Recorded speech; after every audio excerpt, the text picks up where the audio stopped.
There are two essential observations about the progressive left that I've made here many times. One is that people who self-identify as being on the left take it as given that merely adopting leftist positions makes them morally excellent and incapable of error by default.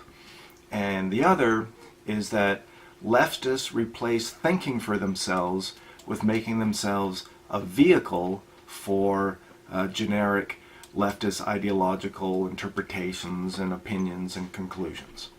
So I've got two very short video clips featuring two very clever guys, Peter Hitchens and Jordan Peterson. And in these clips, they are identifying and talking about these very same traits that they've observed in people on the left. So in the first clip, we have Peter Hitchens, who is zeroing in on this fundamental presupposition among leftists that demonstrating anything other than unquestioning conformity to leftist thinking defines your humanity as inferior to their own. And this is the sort of a basic appeal of ideological groupthink generally. You don't have to do anything, you don't have to know anything, you don't actually have to be a good person, right? You can be the most intellectually lazy, shallow, narcissistic, mean-spirited so-and-so, but by adopting this particular set of interpretations and opinions and conclusions, you now get to think of yourself as among the morally excellent, enlightened class.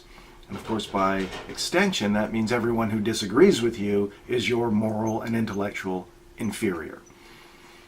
The second clip is Jordan Peterson talking about the experience of talking to people who don't distinguish between parroting these generic progressive left tropes and interpretations and concepts from demonstrating personal insight.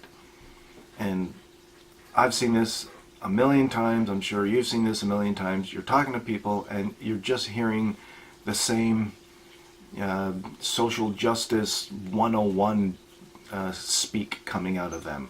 You're not actually hearing anything individual or personal that this person has gleaned from living in the real world. So let's have a look at these two clips, and I'll wrap it up very quickly afterwards. I will say one other thing, that the left over that period have tended to take the view that simply by holding the opinions they have and being on the side of what they term progress, they are themselves moral.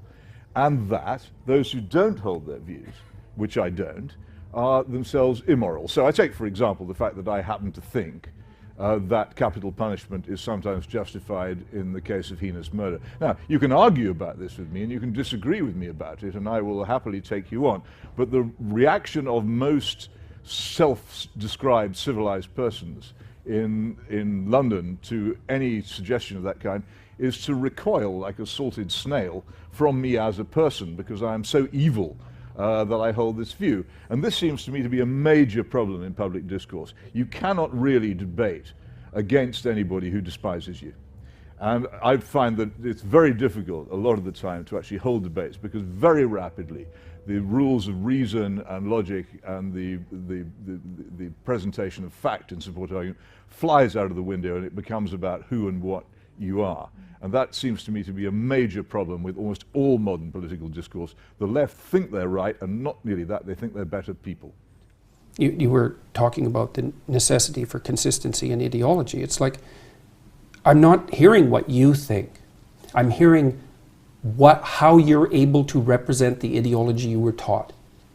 And it's not that interesting, because I don't know anything about you. I could replace you with someone else who thinks the same way. And that means you're not here. That's what it means. It's not pleasant. So you're not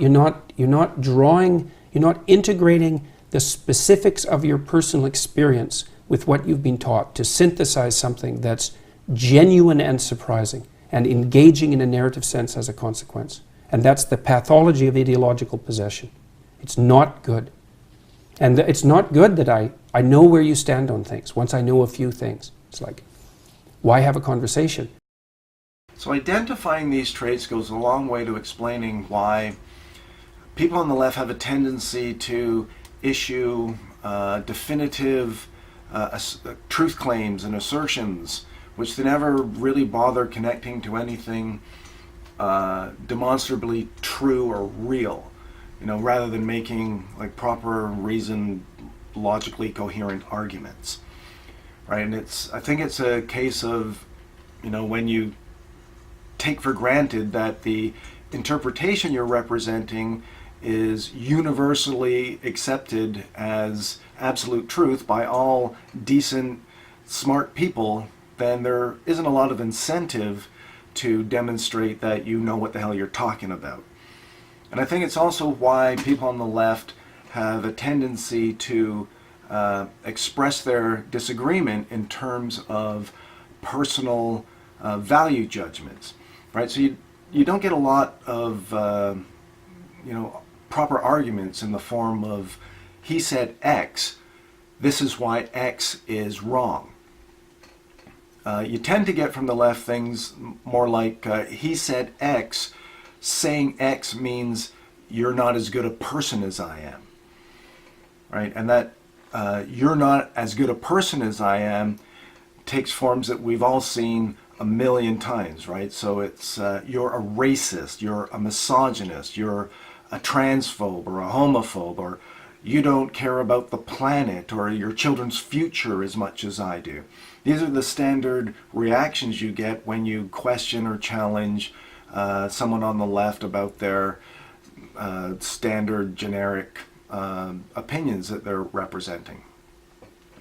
And I think it's important to realize that the leftist isn't disagreeing with you because he's identified some flaw in your reasoning or lack of knowledge, or that you've said something objectively wrong. He's not really disagreeing with you as much as he's expressing his disapproval of you for failing to conform to the one permissible opinion on any given subject, right? He's not judging your ideas or the reasoning that generated those ideas. He's judging you personally as a human being for failing to conform. This is going to get ugly. Never okay.